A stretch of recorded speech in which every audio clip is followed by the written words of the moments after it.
Canada की real estate industry में Indians scam पे स्कैम करी जा रहे हैं एंड इसका सबसे बड़ा एग्जांपल है मिस्टर रमन धुआ की कंपनी सेव मैक्स, जो कि कनाडा की one of the biggest real estate firms थी और मिस्टर रमन धुआ is one of the richest Canadian billionaire who is Indian.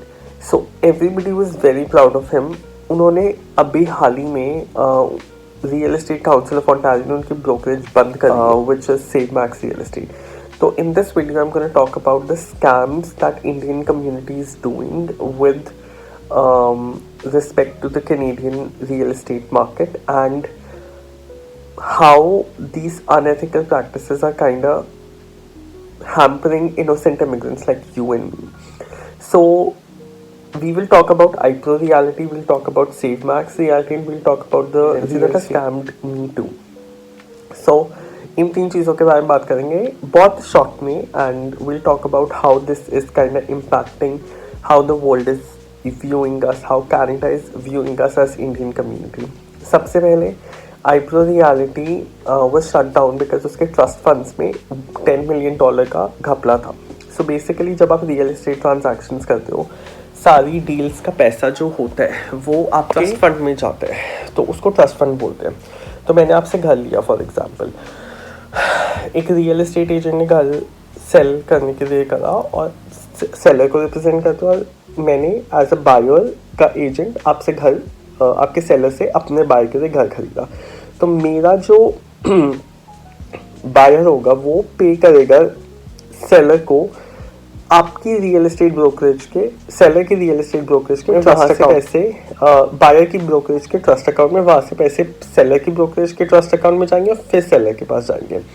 तो एक मिनिमम बैलेंस होता है जो आपको रखना होता है इस सिचुएशन में, और अनफॉर्चुनेटली उस मिनिमम बैलेंस से iPro reality $10 million शॉर्ट थी. ऑलमोस्ट 2500 रियल्टर्स फायर हो गए ऐसे खड़े पैर. रियल एस्टेट डील्स एकदम होल्ड पे आ गई. लोगों को इंश्योरेंस क्लेम के थ्रू अपने पैसे निकालने पड़े. तो अगर आप फॉर एग्जांपल मेरे थ्रू एक घर सेल कर रहे हो और मैं iPro reality का एजेंट हूँ, तो इंश्योरेंस क्लेम करना पड़ेगा अपने ही पैसे पे. तो that is one thing.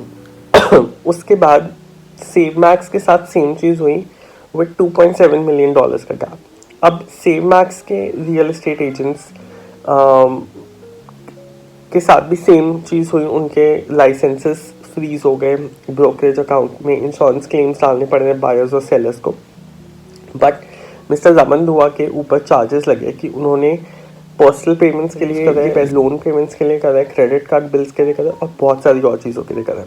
I personally know Raman Dhua sir. I met him a couple of times. He seems to be somebody with very good moral and ethical framework. So I hope he defends himself and comes out clear. And I really wish कि ऐसा हो. But if this doesn't happen, it's really shameful for the whole Indian community. As you know, I'm into, I did a couple of deals in 2024. I haven't been paid yet by one of the brokerage that I worked for. And I'm not going to talk a lot in length about what happened, why happened, when happened, but it's really sad. And the common denominator between iPro, between Save Max and this particular brokerage that scammed me is the fact that they're all run by Indians. So Indian community is really creating a lot of trouble in the real estate market. It's high time हम second generation Indians जो कि बहुत time से वहाँ पे है, उनको trust करना बंद कर दे. पहली चीज़ तो हम सोचते हैं कि हम इंडियंस हैं तो हम इंडियंस के पास ही जाके अपने रियल एस्टेट का लाइसेंस पाक करते हैं, हम उनके साथ ही काम करते हैं, हम उनसे ही घर खरीदते हैं, उनसे ही सब कुछ करते हैं. I genuinely thinking my ability to trust in Indian real estate brokerage is zero at this point. मैं ट्रस्ट करूँगा बट एक सेकेंड जनरेशन इंडियन को कभी नहीं करूँगा. मतलब कानों को हाथ लगे टाइप्स. That being said,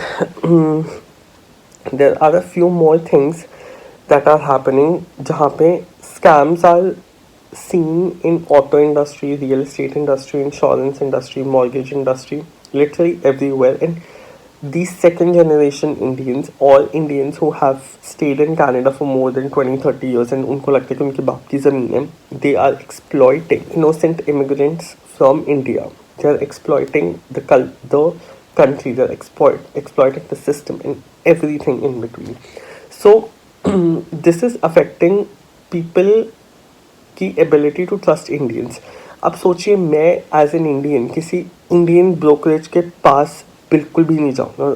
मतलब I would rather sit home rather than working for a second generation or somebody who's Canada for 20 years from India and work under him, because मुझे पता है कि इसके ethics and morals are fucked up to another level. तो अब सोचो, एक white इंसान, एक चाइनीज़ इंसान, एक ब्लैक इंसान कैसे ट्रस्ट करेगा इन इंडियंस को. तो इन्हीं इंडियंस की वजह से हमारा इनडायरेक्टली नाम खराब हो रहा है. And scams and scandals are rising at such an alarming rate. So I'm just gonna end this video here. I didn't want to make this video today because I was thinking of posting something else, but this came to my mind and I thought कि ये बनाना is extremely important. So long story short, आप अपने comments में बताइए कि what do you think about the whole situation. आपको कैसा लगा ये सुन के, एंड आपका क्या एक्सपीरियंस है when you worked for an Indian employer in Canada, US, London, और if you are somebody who is planning to go to these countries, and see for yourself what's happening.